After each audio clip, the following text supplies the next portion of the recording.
Chapter 20. Please don't shoot. I'd hate to leave bloodstains on Ian's plush white carpeting, I said, recognizing the voice. I flipped on the switch and beamed at Maya.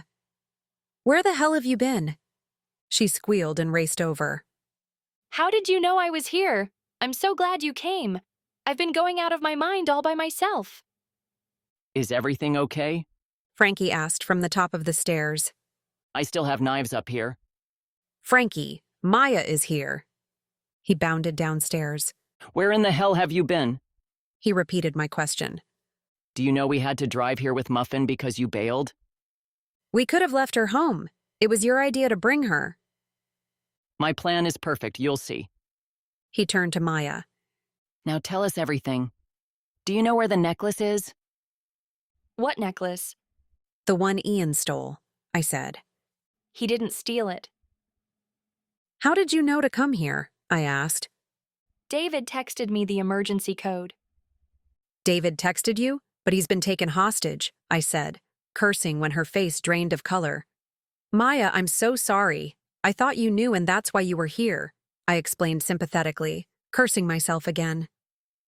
I grasped her arms, bringing her into a hug as tremors ran through her. It seems we have a lot to talk about. Frankie and I are here to help. Remy and Mrs. Miller are hunting down Grayson right now. We'll get this figured out, I said reassuringly, even though the words felt like scratchy wool. Letting her go, I said, We'll let you get dressed. Come upstairs when you're done. We'll tell you everything we know. Maya gave a small nod. She was still pale, but her eyes weren't hollow any longer.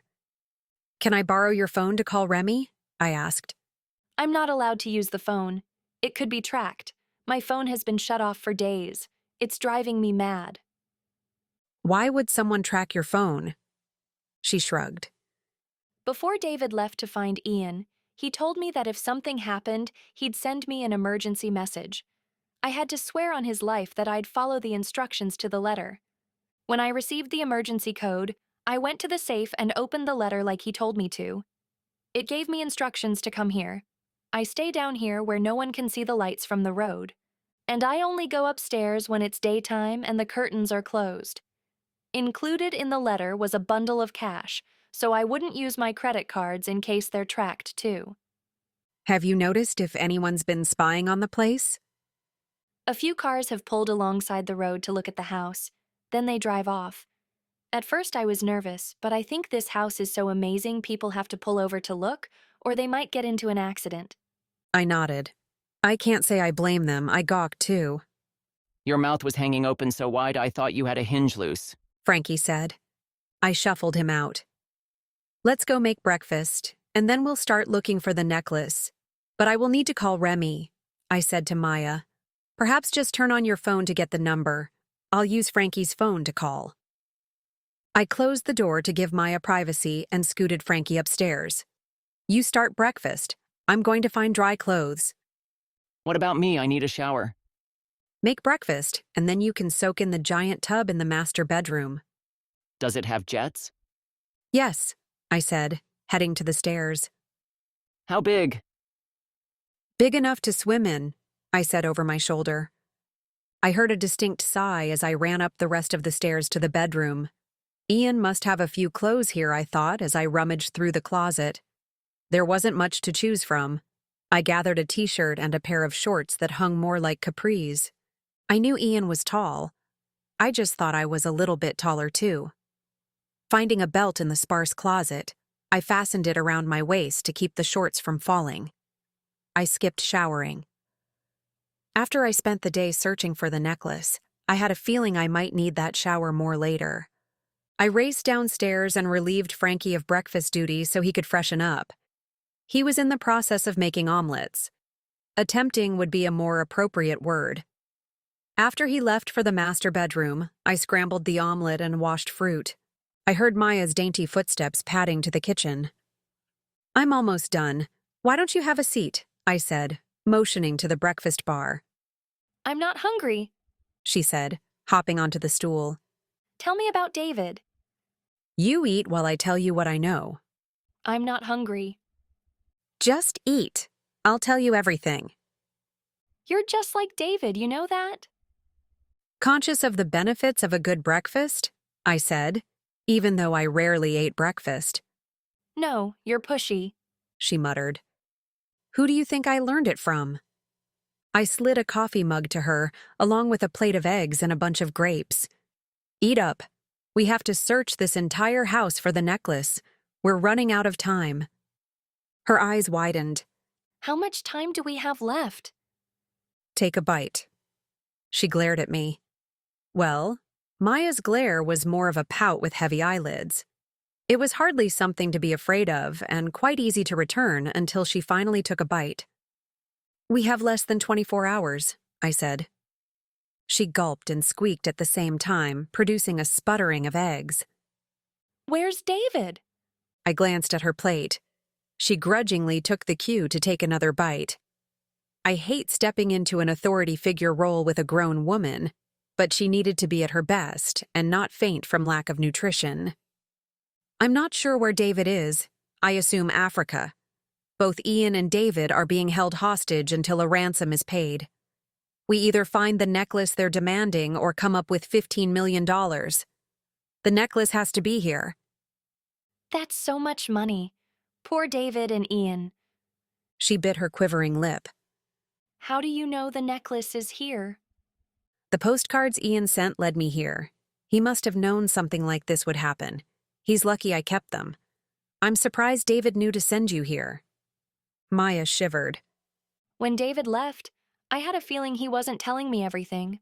Normally, when he leaves, he goes through the emergency procedures. This time there was a drill too. I should have known something was going to happen. I watched as she fought back tears. It was time to start searching for the necklace and forget about the what-ifs. Why don't we pick a room and start searching? I suggested. She nodded. I haven't touched anything except the kitchen and the little bedroom downstairs. At first, I didn't think anyone lived here. David must have found this place when he was searching for Ian. Nothing surprises me when it comes to David, I said, walking to the living room. If I wanted to hide a necklace, where would I put it? A hidden safe. Maya suggested. That's where David keeps his stuff.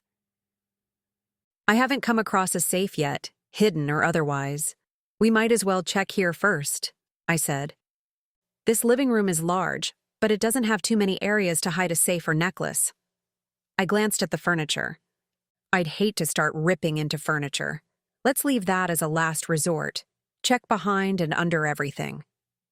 Maya started at one end while I rummaged through the other side.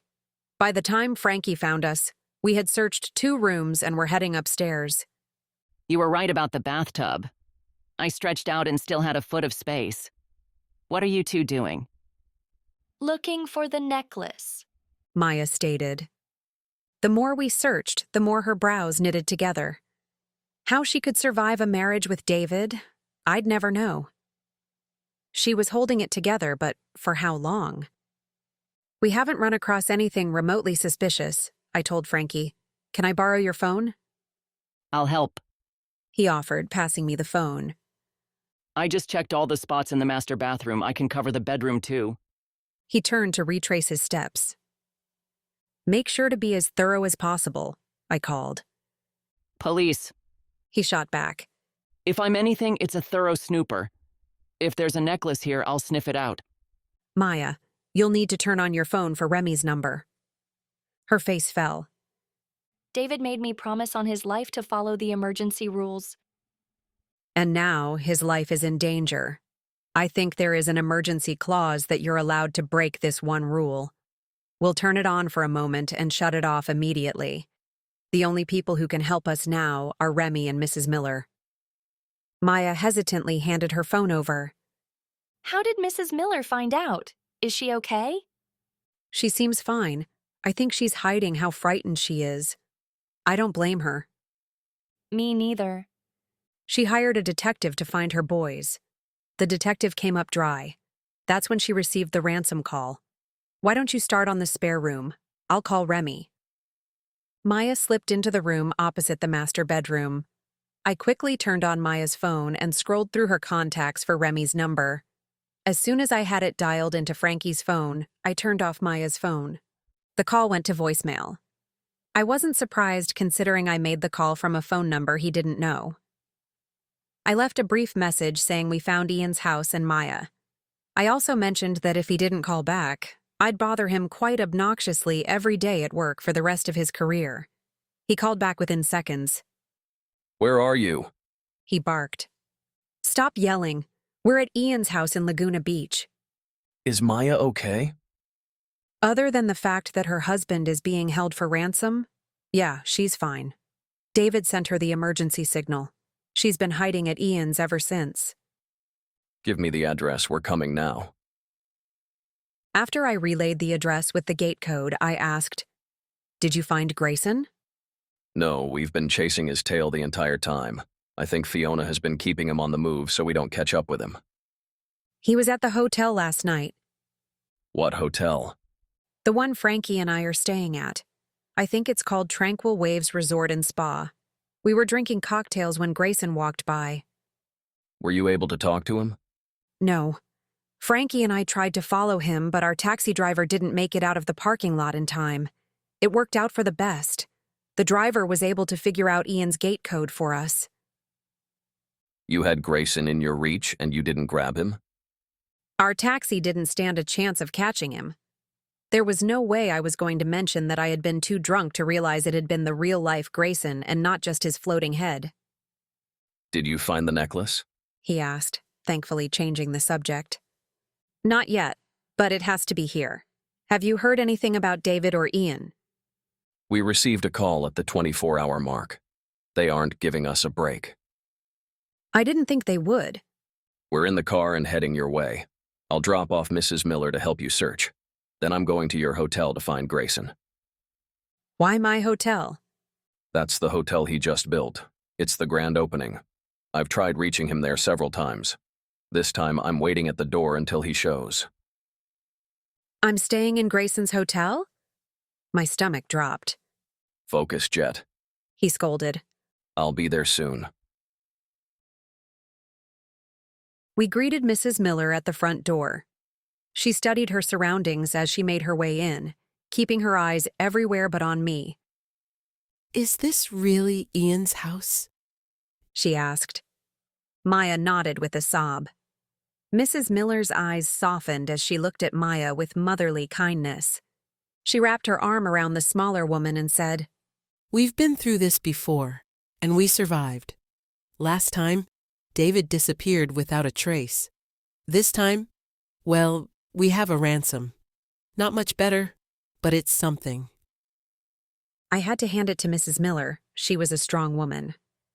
I never thought of it that way. Maya said, looking thoughtful. But we've been over nearly every inch of this house. I'm afraid we won't find the necklace. It's here, I said, glancing around the spacious house. It's definitely here. What makes you so certain? Mrs. Miller asked as her gaze raked over my frumpy attire. I didn't offer an explanation for my outfit. Instead, I said, We were led here. Ian sent us here for a reason. Maybe he just wanted you to find his home. Mrs. Miller said. You are his wife. That short statement had some bite to it. I might currently be his wife, still debatable. However, if he wanted me to find his house without the promise of an insanely expensive necklace, I would hope he'd make it easier. The necklace is here. We're wasting time. Mrs. Miller had a look in her eye. It wasn't that she was glaring at me, but there was a look, like she was ready to chop off my head and stew me for dinner. I chalked it up to the strain of her sons being held hostage, a brand new daughter-in-law she didn't approve of, in a house she was never told about. I guess if I was in her shoes, I'd want to chop someone's head off too. I just wish it wasn't mine. Remy cleared his throat. I'm going to take a quick look around and then head to the hotel. If I have to set the damn hotel on fire to roust him, I will. Mrs. Miller, Frankie chimed in. I know we have a lot of ground to cover today, but let me just say, your offspring are off the charts. Her cold gray eyes targeted him. And you are? Frankie Garza. I know your son's through Nadia. He should have left me out of it because her eyes turned arctic. Frankie, I interrupted, why don't we go to the study and search? I'm sure Maya and Mrs. Miller need a moment. I snatched his arm and tugged him toward the study. I don't know if I want to go to the study, He said as I shuffled him through the house. That African mask scared me to death.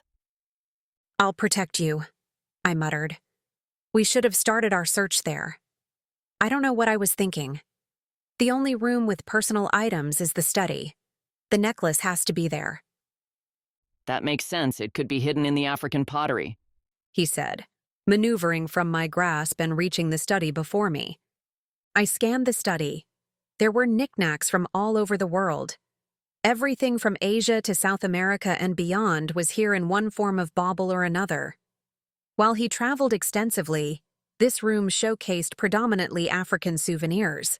While Frankie picked up items and searched them, I wandered over to the desk. Maybe there was a checkbook with $15 million in it. With the first drawer I opened, I stopped. There, laying on top, was our wedding picture and souvenir wedding certificate. He came here after Vegas, I whispered the thought. Why did he come here before going to Africa? What are you mumbling over there? Frankie asked, staring at an object with fascination. Ian came here before he flew to Africa, I said. So? I'm not sure, but I think it's significant. Frankie crossed the room and glanced down at the picture I was holding. Oh my God. We look hideous. Especially you. Look at those red rings around your eyes. Oh, and my tights were all bunched up. How embarrassing. He gasped, ripping the photo out of my hand and sliding it into his pocket. No one should witness so much ugliness in one photo. He shuddered. What's in that box? I reached for the small red box that was sitting on the marriage certificate. Open it. He urged. I carefully flipped open the cover. Oh, diamonds. Frankie gushed. Look at the size of that thing. What do you think? 4 carats? 5 carats? It was a beautiful teardrop diamond necklace with an intricately designed silver chain of petals linking together. The matching earrings had smaller teardrop diamonds. Do you think this is the necklace? I asked. Frankie took the box and studied the necklace. It's an expensive necklace, but not worth nearly that much. I'd say the set is worth 10,000. 10,000? I wonder what his fascination is with diamonds, I said. Read the card. Frankie said. I reached into the drawer and pulled out a card. I turned it over to see if there was a name. There was. Mine.